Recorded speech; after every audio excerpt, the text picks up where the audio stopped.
ఉమ్మడి మెదక్ జిల్లాలో ఈరోజు ప్రధాన వార్తలు ఈ విధంగా ఉన్నాయి. సిద్దిపేట జిల్లా వార్తలు వచ్చేసరికి సిద్దిపేట జిల్లాలో ఈరోజు కూడా రైతులకు యూరియా కష్టాలు తప్పలేదు. పైగా మరింత పెరిగిన పరిస్థితి ఈరోజు కూడా కనిపించింది. ముఖ్యంగా దుబ్బాక నియోజకవర్గ వ్యాప్తంగా వివిధ ప్రాంతాల్లో నిన్న రాత్రి 10 గంటల నుంచే రైతులంతా కూడా ఆగ్రో కేంద్రాల వద్ద, పిఏసిఎస్ల వద్ద, అట్లాగే రైతు వేదికల వద్ద భారీగా తరలి వచ్చి పడిగాపులు కాసినటువంటి పరిస్థితి కనిపించింది. నిన్న రాత్రి 10 గంటలకే అటు భూంపల్లి, అక్బర్పేటకు సంబంధించిన రైతు వేదిక వద్దకు, పిఏసిఎస్ వద్దకు రైతులంతా పెద్ద ఎత్తున తరలి వచ్చి అక్కడే భోజనాలు చేసి రాత్రి అక్కడే పడుకున్నటువంటి పరిస్థితి నెలకొంది. కుటుంబాలతో సహా, పిల్లలతో సహా వచ్చి అక్కడే రాత్రంతా పడుకున్నారు. చీకట్లో వాళ్ళు కాలం వెళ్లదీసినటువంటి పరిస్థితి. అట్లాగే ఉదయం 5 గంటల నుంచే వాళ్ళు క్యూ కట్టి యూరియా కోసం బారులు తీరినటువంటి పరిస్థితి అక్కడ కనిపించింది. అయినా కూడా రైతులందరికీ కూడా అక్కడ యూరియా అందకపోవడంతో రైతులంతా ఆందోళన వ్యక్తం చేసిన పరిస్థితి అక్కడ కనిపించింది. మిడిదొడ్డిలోనైతే రైతుల ఆగ్రహం కట్టలు తెంచుకుంది. రాత్రి నుంచే వాళ్ళంతా కూడా అక్కడ పడిగాపులు కాసినటువంటి నేపథ్యంలో రైతు వేదిక ఎదురు తెల్లవారుజామున వచ్చినటువంటి అధికారులు తీసిన తర్వాత యూరియా అందుబాటులో లేదని చెప్పిన నేపథ్యంలో ఒక్కసారిగా రైతు వేదికలోకి దూసుకువెళ్ళిన రైతులంతా కూడా అందులో ఉన్నటువంటి ఫర్నిచర్ను ధ్వంసం చేసి వ్యవసాయ అధికారులపై తీవ్రస్థాయిలో ధ్వజమెత్తినటువంటి పరిస్థితి నెలకొంది. ఒక దశలో వ్యవసాయ అధికారులను తీవ్రస్థాయిలో కొట్టడానికి కూడా ప్రయత్నం చేశారు. అప్పుడు అక్కడికి వచ్చినటువంటి పోలీసులు వాళ్ళని నిలువరించినటువంటి పరిస్థితి అక్కడ కనిపించింది. ఇక మిడిదొడ్డి మండలం చెప్పాలలో కూడా ఇదే పరిస్థితి కొనసాగింది. అక్కడ కూడా పెద్ద ఎత్తున రైతులంతా కూడా రాత్రే వచ్చి అక్కడ పడిగాపులు కాసినటువంటి పరిస్థితి. అక్కడ కూడా అవసరమైన మేర యూరియా రాకపోవడంతో రైతులంతా పెద్ద ఎత్తున ఆందోళన వ్యక్తం చేశారు. రాష్ట్ర ప్రభుత్వానికి వ్యతిరేకంగా తీవ్రస్థాయిలో నినాదాలు చేశారు. రాష్ట్ర ముఖ్యమంత్రి రేవంత్ రెడ్డిపై తీవ్రస్థాయిలో వాళ్ళు దుమ్మెత్తిపోసిన పరిస్థితి అక్కడ కనిపించింది. ఇక గజ్వేల్లో, సిద్దిపేటలో, చిన్నకోడూరులో కూడా ఇదే పరిస్థితి కొనసాగింది. పెద్ద ఎత్తున రైతులంతా కూడా యూరియా కోసం వచ్చి అక్కడ యూరియా అందుబాటులో లేకపోవడంతో రైతులంతా ఆందోళనకు దిగి రాష్ట్ర ప్రభుత్వంపై తీవ్రస్థాయిలో ధ్వజమెత్తిన పరిస్థితి అక్కడ కూడా కనిపించింది. ఇక తెలంగాణ సాయుధ పోరాట యోధురాలు చాకలి ఐలమ్మ వర్ధంతిని సిద్దిపేట జిల్లాలో ఘనంగా నిర్వహించారు. ముఖ్యంగా రజక సంఘాల ఆధ్వర్యంలో ఈ కార్యక్రమం ఘనంగా జరిగింది. ఈ కార్యక్రమంలో బీఆర్ఎస్ పార్టీకి సంబంధించిన నాయకులు, కార్యకర్తలు పెద్ద ఎత్తున పాల్గొన్నారు. సిద్దిపేట ఎల్లమ్మ దేవాలయం వద్ద ఉన్నటువంటి చాకలి ఐలమ్మ విగ్రహం వద్ద ఉత్సవాన్ని నిర్వహించారు. అక్కడ స్థానిక మున్సిపల్ చైర్మన్ మంజుల రాజనర్స్తో పాటు బీఆర్ఎస్ పార్టీకి సంబంధించిన కౌన్సిలర్లు, నాయకులు అక్కడికి వెళ్ళి చాకలి ఐలమ్మ విగ్రహానికి పూలమాలలు వేసి నివాళులర్పించారు. అట్లాగే రజక సంఘాలకు సంబంధించిన నాయకులు, కార్యకర్తలు కూడా పెద్ద ఎత్తున అక్కడికి తరలివెళ్ళి ఆమెకు నివాళులర్పించిన పరిస్థితి కనిపించింది. ఇక ఇటు హౌసింగ్ బోర్డు కమాన్ వద్ద ఉన్నటువంటి చాకలి ఐలమ్మ విగ్రహం వద్ద కూడా ఆ ప్రాంతానికి సంబంధించిన రజకులు, బీఆర్ఎస్ పార్టీకి సంబంధించిన కౌన్సిలర్లు, నాయకులు కూడా ఆమె విగ్రహానికి పూలమాలలు వేసి ఆమె సేవలను కొనియాడారు, ఘనంగా నివాళులు అర్పించారు. ఇక హుస్నాబాద్లో కూడా చాకలి ఐలమ్మ వర్ధంతి వేడుకల్ని ఘనంగా నిర్వహించారు. ముఖ్యంగా ఈ సందర్భంగా చాకలి ఐలమ్మ విగ్రహానికి పూలమాలలు వేసి తెలంగాణ సాయుధ పోరాటంలో ఆమె చేసిన పోరాటాన్ని వాళ్ళు గుర్తుకు చేసుకున్నారు. అట్లాగే ఆమె పోరాట స్ఫూర్తి ద్వారా తామంతా కూడా తమ హక్కుల కోసం పోరాడతామని చెప్పి ఈ సందర్భంగా రజక సంఘాల నాయకులు పేర్కొనడం జరిగింది.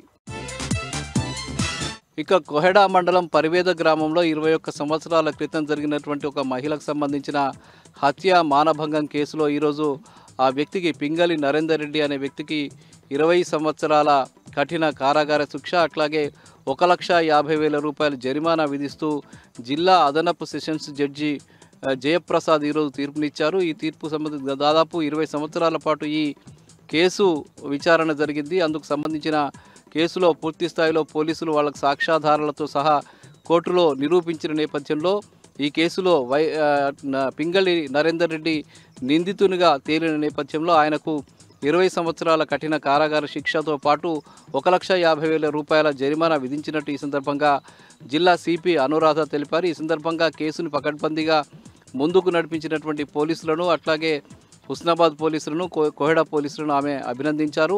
ఇట్లాంటి తీర్పులు సమాజంలో నేరస్తులకు చెంపపెట్టులాగా ఉంటుందని, భవిష్యత్తులో నేరాలు జరగకుండా ఉంటాయని చెప్పి ఈ సందర్భంగా అనురాధ పేర్కొనడం జరిగింది. ఇక మెదక్ జిల్లా వార్తలు వచ్చేసరికి మెదక్ జిల్లా చిన్నశంకరంపేట, చేగుంట తదితర ప్రాంతాల్లో ఈరోజు కూడా యూరియా కోసం పెద్ద ఎత్తున రైతులంతా కూడా బారులు తీరి కనిపించినటువంటి పరిస్థితి. చాలా ప్రాంతాలకు సంబంధించిన రైతులంతా కూడా చిన్నశంకరంపేటకు వచ్చి అక్కడ యూరియా కోసం గంటల తరబడి పడిగాపులు కాశారు. అయినప్పటికీ కూడా యూరియా అందకపోవడంతో రైతులంతా కూడా ఆక్రోశాన్ని వెలగక్కారు, ఆగ్రహాన్ని వెలగక్కారు.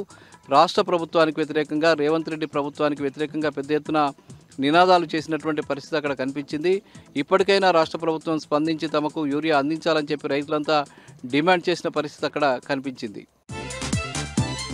ఇక సంగారెడ్డి జిల్లా వార్తలు వచ్చేసరికి సంగారెడ్డిలో ఈరోజు చాకలి ఐలమ్మ వర్ధంతి ఉత్సవాన్ని ఘనంగా నిర్వహించారు.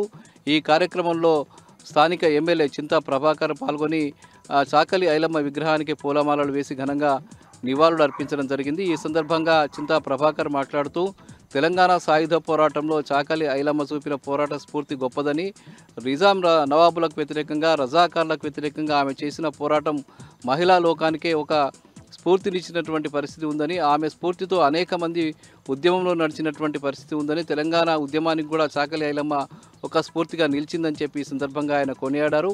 ఒక వెనుకబడిన తరగతులకు సంబంధించిన వర్గాన్ని నుంచి వచ్చినటువంటి చాకలి ఐలమ్మ అంత గొప్ప పోరాటాన్ని చేయడం గొప్ప విషయం అని చెప్పి ఈ సందర్భంగా ఆయన చెప్పారు. ఆమె స్ఫూర్తితో భవిష్యత్తులో హక్కుల కోసం అందరూ పోరాడతారని చెప్పడం జరిగింది. ముఖ్యంగా ఈ కార్యక్రమంలో సంగారెడ్డికి సంబంధించిన రజకులు, పలువురు నాయకులు, కార్యకర్తలు, బీఆర్ఎస్ పార్టీకి సంబంధించిన ముఖ్య నాయకులంతా కూడా పాల్గొన్నారు.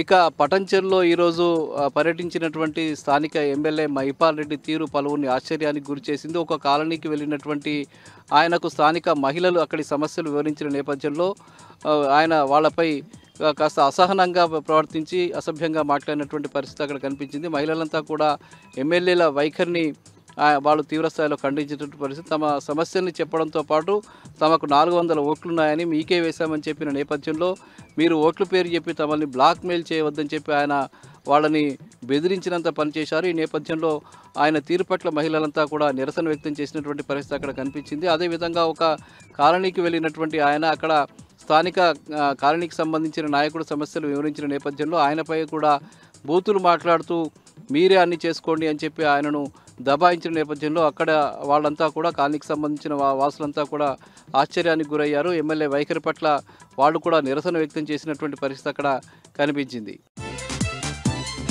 ఇక జహీరాబాద్లో ఈరోజు విద్యార్థి సంఘాల ఆధ్వర్యంలో పెద్ద ఎత్తున ఆందోళన జరిగింది. ముఖ్యంగా ఫీజు రియంబర్స్మెంట్కి డబ్బులు విడుదల చేసే విషయంలో రాష్ట్ర ప్రభుత్వం అవలంబిస్తున్నటువంటి నిర్లక్ష్య ధోరణికి, తాత్సారానికి నిరసనగా ఈరోజు విద్యార్థి సంఘాలన్నీ కూడా పెద్ద ఎత్తున ఆందోళన చేశాయి, రాస్తారోకో చేశాయి, పెద్ద ఎత్తున తరగతులు బహిష్కరించి నిరసన ర్యాలీ కూడా నిర్వహించాయి. రేవంత్ రెడ్డి ప్రభుత్వం ఇప్పటికైనా స్పందించి గత 2 సంవత్సరాలుగా ఇయ్యనటువంటి ఫీజు రియంబర్స్మెంట్ డబ్బుల్ని, స్కాలర్షిప్స్ని తక్షణమే విడుదల చేయాలని చెప్పి వాళ్ళు డిమాండ్ చేశారు. దీని పక్షంలో రాష్ట్ర ప్రభుత్వానికి వ్యతిరేకంగా పెద్ద ఎత్తున ఆందోళన చేపడతామని చెప్పి వివిధ విద్యార్థి సంఘాలకు సంబంధించిన నాయకులు ఈ సందర్భంగా హెచ్చరించారు.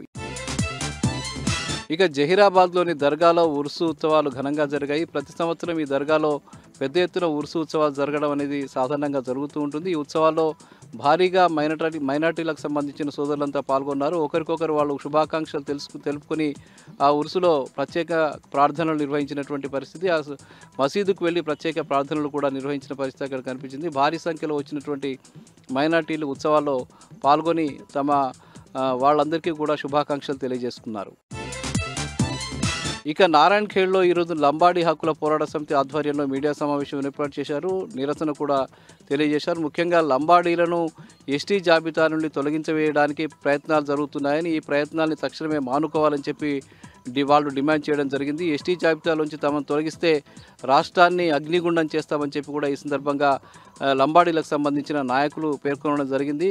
కొంతమంది దురుద్దేశంతో తమను ఎస్టీ జాబితా నుండి తొలగించడానికి ప్రయత్నాలు చేస్తున్నాయని, ఈ ప్రయత్నాలను అడ్డుకుని తీరుతామని చెప్పి ఈ సందర్భంగా వాళ్ళు హెచ్చరించడం జరిగింది. ఇవి ప్రధానంగా ఈరోజు ఉమ్మడి మెదక్ జిల్లాలో ఉన్న వార్తలు.